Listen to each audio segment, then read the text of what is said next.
Здравствуйте, друзья! В эфире Геоэнергетика Инфо. Максим Радайкин.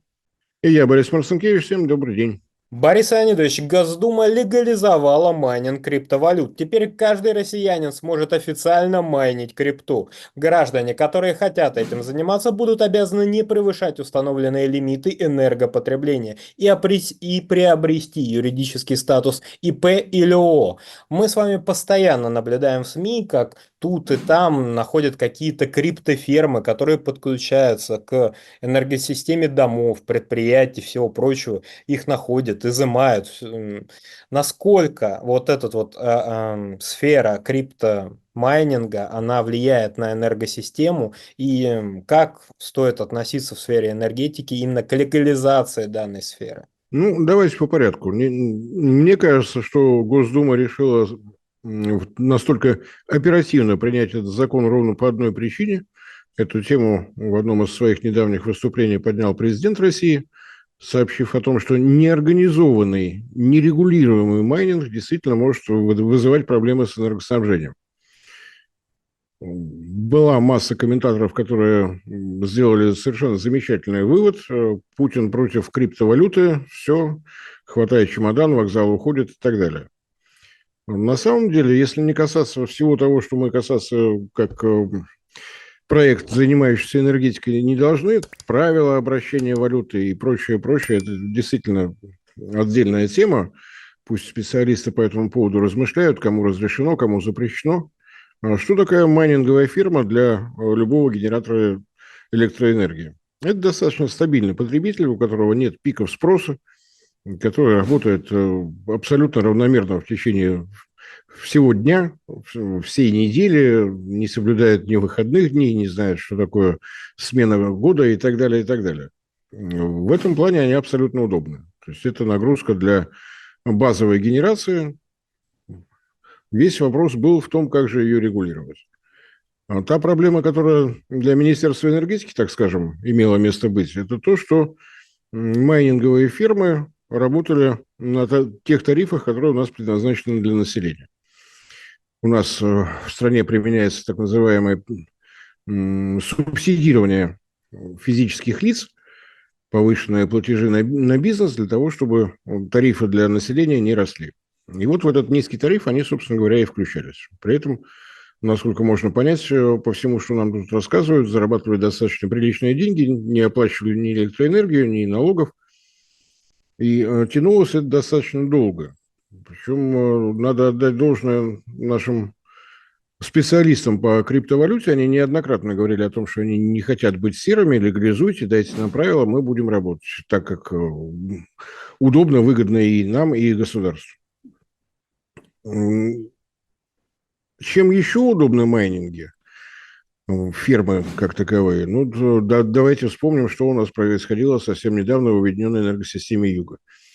Пиковый спрос, не хватает резервов и так далее. Если бы в числе прочих потребителей были организованные майнинговые фирмы, вот их можно было бы отключить совершенно безболезненно. Для них никаких катастроф бы не произошло, не успели бы они намайнить какое-то там количество криптовалюты, но это не самое смертельное событие. Зато все остальные потребители, физические лица, э, всевозможные организации были бы в полном порядке. На мой взгляд, такой классический пример того, что у нас можно было бы ликвидировать при помощи вот этих фирм, криптофирм, так, кажется, называют, это то, что у нас происходит в Магаданской области. В Магаданской области совсем недавно было завершено строительство последней на сегодняшний день крупной гидроэлектростанции в России. Больше пока ничего не ведется, есть самые разные планы. Но Усть-Среднеканская была последней. Усть-Среднеканская ГЭС – это контрплотина для Колымской ГЭС. Она меньше по мощности, у нее будет меньше объем водохранилища, но это обычная практика в гидростроительстве. Крупная гидроэлектростанция, крупные сбросы воды для того, чтобы перестраховать от всевозможных паводков и прочего. Ниже по течению еще одно водохранилище, еще одна плотина с тем, чтобы двойной контроль был за сбросом воды. Еще Усть-Среднеканская ГЭС интересна тем, что строить ее начали в 1991 году. Это первая самостоятельная стройка гидроэлектростанции крупной в современной России. Правда, за это время успели закончить все, что было из советских долгостроев, удивительным образом. Удивительным образом построили Бурейскую ГЭС и Нижнебурейскую ГЭС, а Усть-Среднеканская продолжала строиться. Строили ее, как вы понимаете, 30 с лишним лет. Построили. При этом выясняется, что тарифы на электроэнергию в Магаданской области выросли. Оказывается, за время строительства 30 лет руководство Магаданской области не нашло потребителей. Так сложилось. Что в результате вынуждено делать Росгидро? Есть требования Росводресурсов, как обращаться с водой, как должна работать плотина, когда накапливать воду, когда сбрасывать и так далее, и так далее. Ее надо обслуживать физически. Прибыли нет, поскольку сбыта нет. Соответственно, все расходы укладываются в тариф на Колымскую ГЭС. Отдельная тема, почему за 30 лет нельзя было придумать ни одного проекта, который стал бы крупным потребителем электроэнергии, но оперативно это можно было бы решить просто сообщением специалистов по криптовалюте, что вот здесь майнинг просто необходим. Но это не произошло, потому что не было легализовано. Не легализовано было потому, что у нас инициатива Госдумы обычно появляется после, как бы это сформулировать, дружеского пожелания со стороны президента. А до этого мы вот эту проблему не замечали. Хотя Министерство энергетики на всех уровнях неоднократно задавало вопрос, будет решена когда-то проблема или нет. В свое время много размышлений по поводу майнинга криптовалюты были у наших нефтяных компаний. Вместе с нефтью идет попутный газ, есть требования уменьшать выбросы попутного газа в атмосферу, есть запрет на так называемые лисьи хвосты, то есть для всех нефтяников это проблема, этот попутный газ нужно куда-то девать. Хорошо, если есть возможность закачивать обратно в пласт, больше придумать что-то еще достаточно сложно. Если, конечно, не привлекать Сибур, но Сибур у нас один, на все месторождения явным образом не хватает. То есть газ, ставим любую электростанцию, ставим сюда же криптофермы, и то время, пока идет добыча нефти, люди зарабатывают майнинг, нефтяная компания сама себя избавляет от необходимости платить штрафы, да еще и какие-то деньги зарабатывает. То есть, на самом деле, применять вот в таких гомеопатических дозах майнинг криптовалют там, где это действительно необходимо, где это выгодно и производителям электроэнергии, и производителям криптовалюты, наработчикам криптовалюты, можно было. Если сейчас действительно, но, на мой взгляд, пока закон имеет рамочный характер, должны появиться какие-то инструкции со стороны Министерства энергетики, какие-то правила игры вот по части потребления электроэнергии.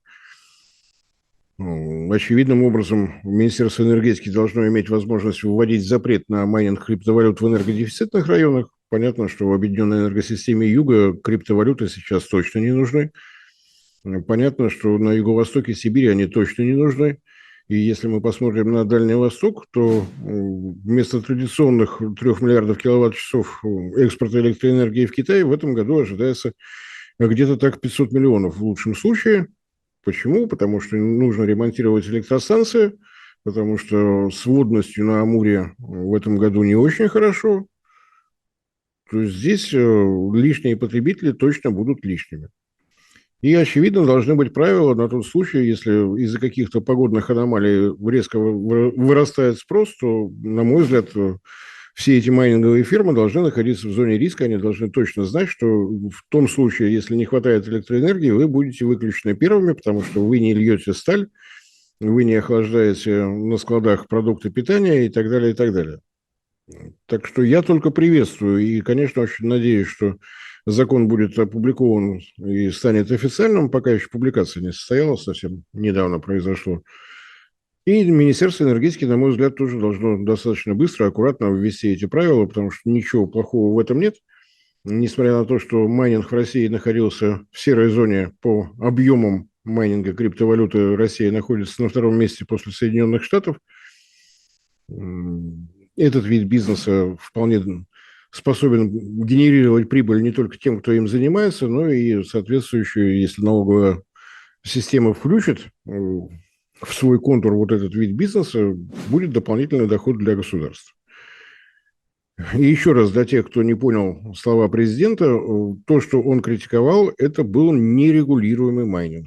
Вот сейчас он должен стать регулируемым, он станет на свое место и, на мой взгляд, может приносить только пользу. Борис Леонидович, пожалуйста, прокомментируйте, а чем этим майнерам так нравится в Российской Федерации? Почему данная сфера так растет и множится на просторах нашей необъятной страны? Ну, Максим, такое впечатление, что вы не читаете новости от Всемирного информационного агентства ОБС, один Блумберг сказал. Там черным по белому написано: Россия – это страшный Мордор, холодный, темный. Холодный, темный. Именно это майнинговых специалистов и привлекает. Выработка тепла никем не отменена. Если работает большое количество оборудования, помещение греется. Если помещение греется, его надо охлаждать. Если у вас майнинговая ферма в Магаданской области, под Норильском, рядом с Певеком, то вам нужно просто открыть форточку, и у вас все будет в полном порядке. Вот, действительно, дешевле просто сама процедура. Ну и отдельная тема, что если хорошо задуматься о том, как можно использовать майнинговые фермы в зимнее время в крупных городах-мегаполисах, то тоже проекты уже есть.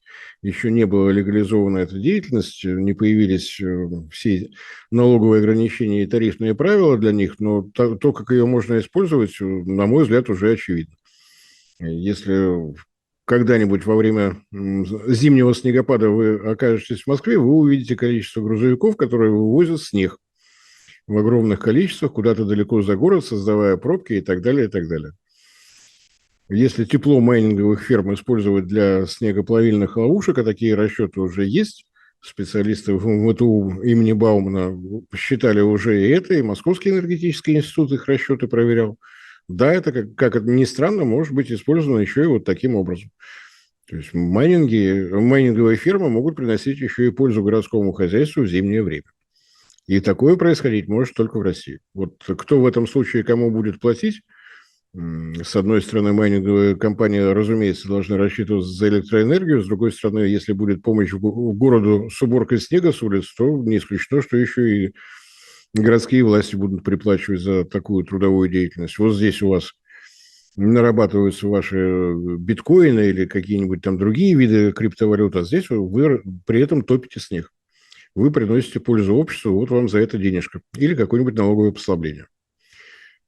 Если без шуток, то действительно у нас более чем достаточно северных регионов, где эти майнинговые фирмы могли бы чувствовать себя замечательно, просто потому, что у них будет ниже себестоимость того, что они там нарабатывают. Борис Леонидович, тут аналитики подсчитали, что суммарно в мире майнинг криптовалют потребляет 10 гигаватт электроэнергии. Ну, по сути, как две атомные электростанции.